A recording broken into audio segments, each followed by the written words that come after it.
மகா சிவராத்திரி தினத்தன்று விரதம் இருப்பவரின் குறைகள் அனைத்தும் நீங்குவதுடன் அவரது கர்ம வினைகள், தோஷங்கள் போன்றவைகள் பகலவனை கண்ட பனி போல் நொடியில் விலகும். மேலும் அவருக்கு கைலாயத்தில் சிவகணங்களுள் ஒருவராகும் வாய்ப்பும் கிடைக்கும் என்று சிவ ஆகமங்கள் கூறுகின்றன.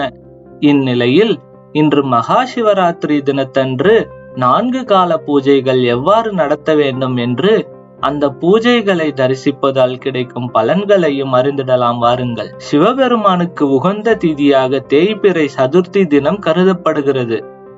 தேய்பிறை சதுர்த்தி தசி தினமே மாத சிவராத்திரியாக அழைக்கப்படுகிறது.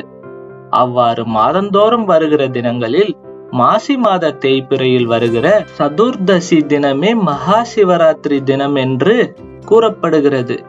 இன்று சிவராத்திரி அன்று அதிகாலையில் எழுந்து குளித்து நாள் முழுவதும் உணவு எதுவும் சாப்பிடாமல் உபவாசம் இருக்க நல்லது. கோவிலுக்கு சென்று சிவபெருமானையும் அன்னை பார்வதி தேவியையும் வணங்க வேண்டும். நாள் முழுவதும் சிவநாமத்தை கூறிக்கொண்டிருக்க வேண்டும். பிறகு மாலையில் சூரிய அஸ்தமனமானது முதல் மறுநாள் காலை சூரிய உதயம் வரை உறங்காமல் கண் விழித்திருந்து சிவபெருமானை வழிபட வேண்டும்.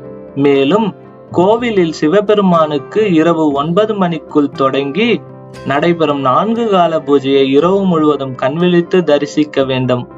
அதிலும் நள்ளிரவு 12 மணி முதல் 3 மணி வரை உள்ள லிங்கோற்பவ காலத்தில் சிவபெருமானை வணங்கிட வேண்டியது நிறைவேறும் என்பது நம்பிக்கை. இந்த சிவராத்திரி பூஜையை முதலில் அன்னை பார்வதி தேவியே செய்ததாக நம்பிக்கை. சிவராத்திரி பூஜையில் கலந்து கொண்டாலும், பூஜைக்கு தேவையான பொருட்களை வாங்கி கொடுத்தாலும், சிவபூஜையில் கலந்து கொள்பவர்கள் அனைவருக்கும் எல்லா வளமும் நலன்களும் கிடைக்க வேண்டும் என்று அன்னை சிவபெருமானிடம் வேண்டினார். 4 கால பூஜைகளை எவ்வாறு செய்திட வேண்டும் என்ற விவரங்களை பார்க்கலாம் வாருங்கள். மகா சிவராத்திரி அன்று முதல் கால பூஜை படைக்கும் தெய்வமான பிரம்மா சிவபெருமானுக்கு இரவு 9 மணிக்குள் செய்யும் பூஜையாகும். இந்த பூஜையில் பஞ்சகவ்யத்தால் பசும்பால், பசுந்தயிர், பசுநெய், கோமியம், கோசானம் சிவபெருமானுக்கு அபிஷேகம் செய்து மஞ்சள் நிற பொன்னாடை அணிவித்து அலங்காரம் செய்திட வேண்டும். அதன் பின்னர் தாமரை மற்றும் அலரி மலர்கள் கொண்டு அர்ச்சனையும் அலங்காரமும் செய்து பாசி பருப்பு பொங்கலை நைவேத்தியமாக படைக்க வேண்டும். ரிக் வேத பாராயணத்துடன் நெய் தீபம் காட்டி முதல் கால பூஜையை நடத்த வேண்டும். இந்த முதல் கால பூஜையை தரிசிப்பதால் மறுபிறவிகளில் இருந்து விடுபடலாம். 2ஆம் கால பூஜை.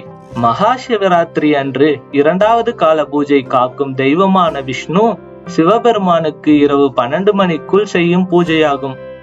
இந்த பூஜையில் பஞ்சாமிர்த அபிஷேகம் செய்தும், சந்தன காப்பு சாற்றியும், வெண்பட்டு ஆடை அணிவித்து அலங்காரம் செய்திட வேண்டும். 2வது கால பூஜையில் துளசி கொண்டு அர்ச்சனைகள் செய்தும், இனிப்பு பாயாசத்தை நைவேத்தியமாக படைக்க வேண்டும்.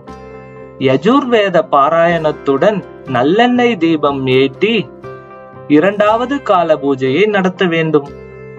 இந்த 2ஆம் கால பூஜையை காண்பதால் தனதானியங்கள் சேரும் என்பது நம்பிக்கை. 3ஆம் கால பூஜை. மகா சிவராத்திரி அன்று 3வது கால பூஜை சக்தியின் வடிவமான அம்பாள் சிவபெருமானுக்கு பின்னிரவு 3 மணிக்குள் செய்யும் பூஜையாகும். இந்த பூஜையின் போது தேன் அபிஷேகம் செய்தும், பச்சை கற்பூரம் மற்றும் வில்வ இலை கொண்டு அலங்காரம் செய்தும், சிவப்பு வண்ண ஆடையை அணிவிக்க வேண்டும். 3வது கால பூஜையில் ஜாதி மல்லி பூவை கொண்டு அர்ச்சனைகள் செய்து எள் அன்னத்தை நைவேத்தியமாக படைக்க வேண்டும். சாமவேத பாராயணத்துடன் இலுப்பை எண்ணெய் தீபம் காட்டி 3வது கால பூஜையை செய்ய வேண்டும். நள்ளிரவு 12 மணி முதல் 3 மணி வரை உள்ள காலம் லிங்கோற்பவ காலம் என்பதால் இது மிகவும் சிறப்பு வாய்ந்த காலம் என்று லிங்க புராணம் கூறுகின்றது. இத்தகைய சிறப்பு வாய்ந்த 3ஆம் கால பூஜையை காண்பதால் தீய சக்திகளிடமிருந்து பராசக்தி பாதுகாப்பாள் என்பது நம்பிக்கை. 4ஆம் கால பூஜை. மகா சிவராத்திரி அன்று 4வது கால பூஜையை 30 முக்கோடி தேவர்களும், முனிவர்களும், ரிஷிகளும், பூதகணங்களும், மனிதர்கள் உட்பட அனைத்து ஜீவராசிகளும் சிவபெருமானுக்கு அதிகாலை 5:30 மணிக்குள் செய்கின்ற பூஜையாகும். இந்த பூஜையின் போது குங்குமப்பூ சாற்றி கரும்பு சாறு பால் அபிஷேகம் செய்தும் கருநொச்சியால் அலங்காரமும் செய்திட வேண்டும்.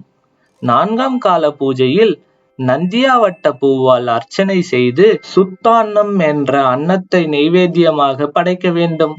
அதர்வன வேத பாராயணத்துடன் தூப தீப ஆராதனை செய்து 4வது கால பூஜையை முடிக்க வேண்டும்.